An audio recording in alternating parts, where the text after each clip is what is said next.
Hi everyone, Assalamu alaikum. Welcome my dear lovely dear Master House 24 and Maman Muktar Hussain English Ramadan Academy. সবাইকে স্বাগতম শুভেচ্ছা এবং অনেক অনেক ভালোবাসা জানাই। তোমাদের এসএসসি এবং এইচএসসি ফাইনাল পরীক্ষা দিচ্ছ অথবা দেওয়ার অপেক্ষায় রয়েছে অথবা বিভিন্ন কলেজ বিশ্ববিদ্যালয়ে অ্যাডমিশন দেবা, তোমাদের জন্য এমন একটি ইম্পর্টেন্ট টপিক রয়েছে যে বিষয়টি ইউজ করতে গেলে তোমাদের অনেক সমস্যা ফেস করতে হয়। তাহলে সেই বিষয়টি কি? সেটা হচ্ছে বন্ধুরা sentence connector or conjunction, how to use properly in English grammar. আজকের ভিডিও থেকে চমৎকারভাবে সেই বিষয়টি তোমরা জানতে পারবে। আর তোমরা যারা আমাদের নতুন অবশ্যই চ্যানেলটি সাবস্ক্রাইব করে রাখবে, নতুন নতুন ভিডিও নোটিফিকেশন নিয়মিত পেতে চাইবে। আর যারা সাবস্ক্রাইব করছো, thank you so much. So now what talks now about our whiteboard, try to understand today's lesson, sentence connector rules and exercise how to use properly or appropriately in English grammar. So get started. Hello my dear lovely viewers, I'm on sentence connectors, how to use properly in English grammar. শিখে নাও shortcut tricks, GPA 500% confirm. যদি আমার ভিডিওটি প্রথম থেকে শেষ পর্যন্ত দেখো, আমাদের এপিসোড হলো 242 অর্থাৎ 242তম ভিডিও। তাহলে সেন্টেন্স কানেক্টর যে ইংরেজি ভাষার গুরুত্বপূর্ণ অংশ, সেই বিষয়টি তোমরা এখান থেকে অবশ্যই বুঝতে পারবে। সে বিষয়টি কি? যে we can not walk on a road in the darkness without light. অর্থাৎ রাস্তায় যখন আমরা চলি তখন কিন্তু অন্ধকারে আলো ছাড়া আমরা চলতে পারি না। তাহলে সেক্ষেত্রে এখানে কিন্তু কি কনজাংশন দিতে হবে, যে এখানে বলছেন উই ক্যান নট স্টেপ কি forward in our life without education. তাহলে শিক্ষা ছাড়া আমাদের জীবনে ঠিক অনুরূপ আমরা চলতে পারি না। তাহলে অনুরূপের ইংরেজি ভাষায় কনজাংশন হিসেবে কি ব্যবহার করা যায়? এ লাইফ, এ লাইফ ওয়াইজ, অথবা আমরা বলতে পারি সিমিলারলি। বিষয়টি কত গুরুত্বপূর্ণ অবশ্যই আমরা বুঝতে পারছি। নেক্সট হচ্ছে বন্ধুরা, সেটা হচ্ছে বন্ধুরা যে দ্যাট ইজ ওয়াই, আমরা সেই জন্য বলতে পারি কি যে এটি দ্যাট ইজ কি ওয়াই, অথবা ফর দিস রিজন আমরা বলতে পারি সেই জন্য বলা হয় কি যে থ্রু আউট দি ইজ, অর্থাৎ আমাদের প্রত্যেকের জীবনের ক্ষেত্রে education has always been compare to life. অর্থাৎ শিক্ষাকে সবসময় আলোর সাথে কি তুলনা করা হয়।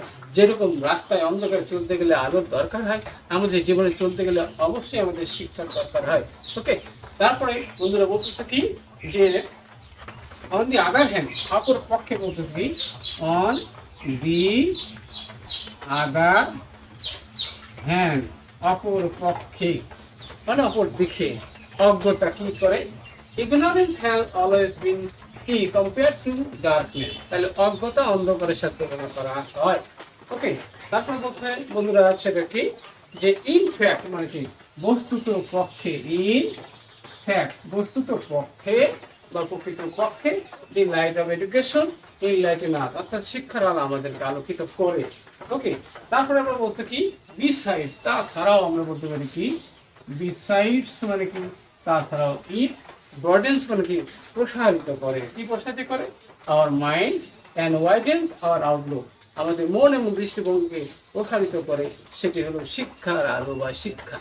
ওকে, তাহলে বলতেছে বন্ধুরা সেটা কি আমরা বলতে পারি কি যে এখানে মোর আবার তাছাড়াও আমরা বলতে পারি কি এম ও আর ই মোর, আবার তাছাড়াও ইট ইজ এডুকেশন, ইহাই হলো শিক্ষা এবং হুইচ হেল্প আস আমাদেরকে সাহায্য করে to become a good citizen, ভালো নাগরিক হতে। ওকে, তারপরে কি যে দাস মানে কি এইভাবে কি এই দাস মানে অর্থে কি হচ্ছে এডুকেশন মানে কি শিক্ষা, কি হচ্ছে ক্রিয়েট গুড সিটিজেন, ভালো নাগরিক সৃষ্টি করে, ensure and ensure the smooth development of a country, একটা দেশের উন্নয়ন নিশ্চিত করে। এবারে বলতেছে বন্ধুরা যে অন দি কন্টেনারি পক্ষান্তরে, অন দি কন্টেনারি, ওকে পক্ষান্তর করে অপর পক্ষে। ওকে, ইগনোরেন্স স্ট্যান্ড, ইগনোর মানে কি অজ্ঞতা দাঁড়ায়, কোথায় দাঁড়ায়? On the way of development of individual, প্রত্যেক ব্যক্তির জীবনে বাধা সৃষ্টি হয়ে দাঁড়ায়, সেটা হলো অজ্ঞতা। ওকে, তারপর বলছে বন্ধুরা এবারে কি বলছে ইনফ্যাক্ট বস্তুত পক্ষে, in fact ignorance has a detrimental effect, অর্থাৎ কি খারাপ কুফল আছে on the overall development of a nation, একটা জাতির উন্নয়নের বাধা সৃষ্টি করে।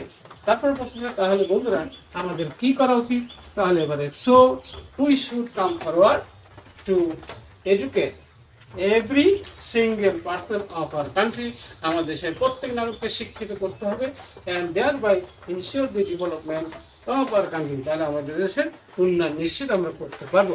তাহলে অবশ্যই আমরা দেখতে পারলাম যে কীভাবে এই সেন্টেন্স কানেক্টর ইউজ করার মাধ্যমে যে কোনো ক্ষেত্রে আমাদের মনের ভাব অর্থাৎ পরিপূর্ণ করতে পারি, কমপ্লিট করতে পারি। অবশ্যই আজকের ভিডিওটি তোমাদের অনেক ভালো লেগেছে।